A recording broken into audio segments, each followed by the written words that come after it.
My name is Tim Honick, and I'm going to have a presentation on building vocabulary instruction.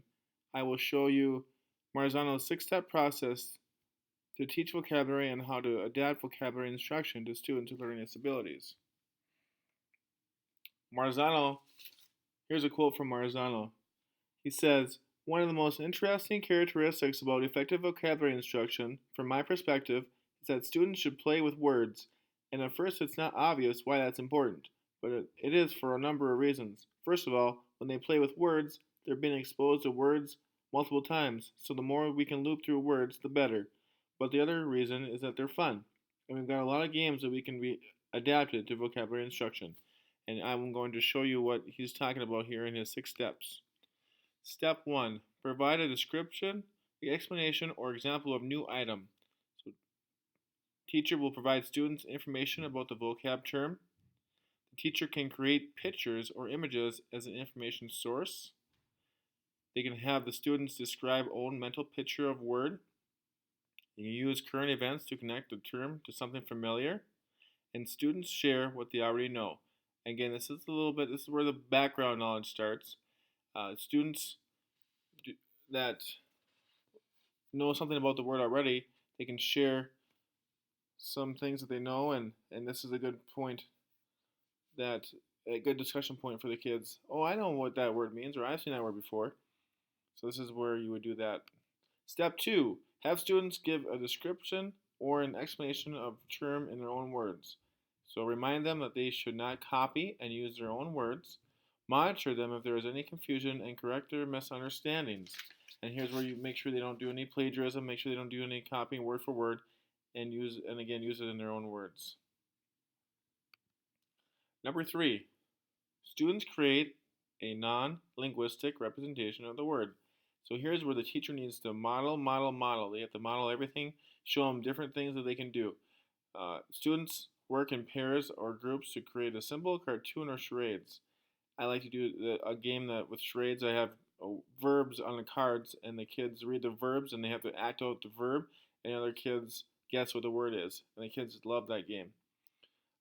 Have students find a picture on the internet, or students can share their ideas with the class. Students that are outgoing really like to share things and show the kids what they know. Number 4, students engage in activities to deepen knowledge of new word.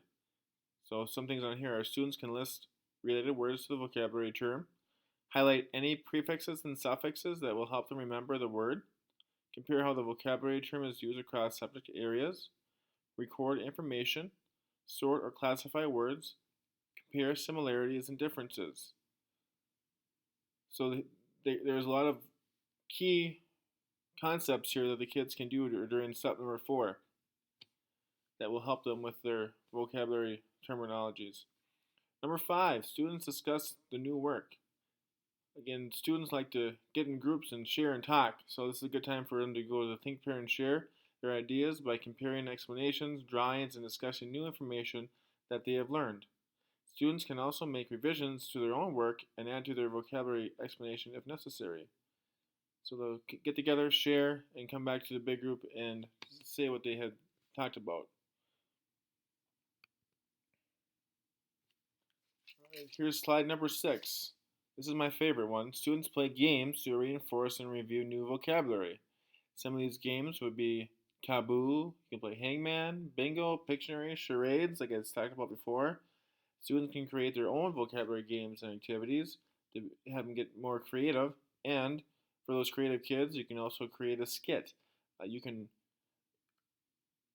do kids like to be act out things and have the vocabulary words for the week, and you can separate them into maybe 3 or 4 kids in a skit and hand out parts, and they can go at it.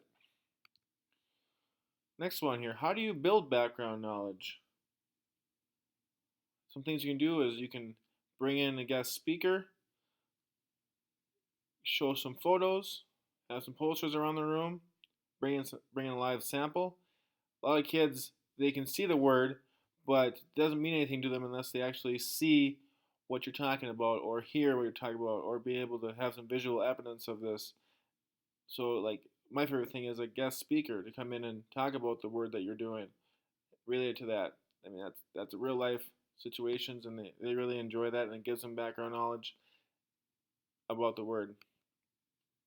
Here are some examples of vocabulary activities you can do. Here's one on the left side. There's a blank one. On the right side, there's the one that's filled out. As you see here, there's in the middle you put the word. So the word here is foreign, and then over on the one side is what yes they are foreign, and no on the other side it's that side would not be the have to do with the word. Here's some more vocabulary activities. On the left side, you'll see the word. Here's a word, and you have the synonym and antonym, and you draw a picture of the word, and then you have it in your own words what it means, and then use that word in a sentence. On the right side, it's called the vocabulary foursquare, similar to what was on the left side. Again, you have the meaning. You write the meaning of the word, the picture, the word, what the word is, and then in the sentence as well. Here we have some more activities. Another one on the left side, we have the definition, characteristics, facts, examples, and non-examples. On the right side is one that's filled out. You see here the definition from the book, and then in their own words what it means to them, and then characteristics of the word, examples of the word, a democracy, and what are some non-examples of what a democracy is. To go with vocabulary and poverty, I found this chart. I thought it was very interesting.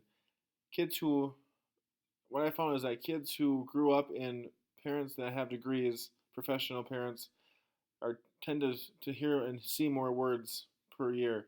If you look at the last column there, in 4 years, 45 million kids see or hear 45 million words from parents who have degrees, and welfare kids only 13 million in 4 years. So that's a big difference. And what my thinking is probably because those parents who have degrees have time and money and resources to read to them at night, and they bring them places, whereas people who are on welfare don't have the money to do that, and they don't. And a lot of them are working 2 jobs. They just get food on the table, and that's not really a priority for them to be reading to their kids or getting that books in their kids' hands. So again, that's a very interesting chart, I thought. Here's some strategies for students with learning disabilities to learn vocabulary words. Students who don't have exposure to academic vocabulary are much more at a disadvantage when they encounter new terms. Here are a few things that help these kids. So those special ed kids, here's what you can do with them. Include both definition and contextual information about word meaning. Involve children actively in word meaning. Provide multiple exposures to meaningful information about words. Consider students' prior knowledge. That's a biggie. And read the passage and identify vocabulary words students may find unfamiliar. So make sure they understand before you can move on. More ways to include them would be for the younger kids, or it doesn't have to be younger, it could be a lot of kids in 4th and 5th grade like this too. Play recordings of musical songs that have lyrics containing advanced vocabulary words. Discuss with students at the end of song. And again, just to FYI, make sure it's an appropriate song, probably before you play it. Use vocabulary words in your daily teaching. Ask students if they can guess what the word means when you use it in context. So when you're talking, just everyday talking, use some of those vocabulary words that you're talking about during the week and see if they catch on and see if they can hear you say them as you're speaking to them, and ask them what it means. The other thing is take the vocabulary words for the week and put them on a colorful poster and draw pictures of their meanings next to each word. And that's a good. Kids are very visual. They like to see things, and when it's on the board, they can see it and they can. Oh yeah, I remember that. And then another thing is, teachers like to do read alouds. So read literature that includes advanced vocabulary words. That's a biggie. Kids like to. And then it's another way for you to get them into